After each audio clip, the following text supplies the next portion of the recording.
कॅनडाचे पंतप्रधान Justin Trudeau यांनी आपल्या पदाचा सोमवारी राजीनामा दिला. सरकारवर आणि वैयक्तिक पातळीवर झालेल्या टीकेमुळे हा निर्णय घेतल्याचं जस्टिन यांनी सांगितलं. त्यामुळे राजकीय वर्तुळात आता खळबळ उडाली आहे.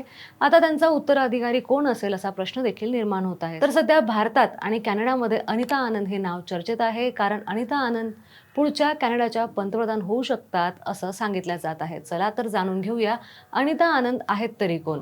भारतीय वंशाच्या नेता अनिता आनंद यांच्या प्रभावी कारणामुळे आणि सार्वजनिक सर्वेच्या चांगल्या रेकॉर्डमुळे त्या सध्या प्रबळ दावेदार असल्याचं मानलं जात आहे. अनिता आनंद यांचा जन्म नोव्हा स्कोशियाच्या कंटलविले येथे झाला आहे. त्यांचे आई आणि वडील दोघंही भारतीय चिकित्सक होते. त्यांच्या दोन बहिणी गीता आणि सोनिया आनंद या सुद्धा आपल्या आपल्या क्षेत्रात यशस्वी आहे. अनिता आनंद यांनी 2019 मध्ये राजकारणात प्रवेश केला आणि तेव्हापासून त्या लिबरल पक्षाच्या सर्वात महत्त्वाकांक्षी सदस्यांपैकी एक बनल्या आहेत. 57 वर्षे अनिता आनंद सध्या कॅनडा देशात परिवहन आणि गृहमंत्री म्हणून काम पाहत आहेत. त्यांच्या शैक्षणिक आणि राजकीय पार्श्वभूमीमुळे त्या एक महत्त्वाची राजकीय व्यक्ती म्हणून उदयास आल्या आहेत.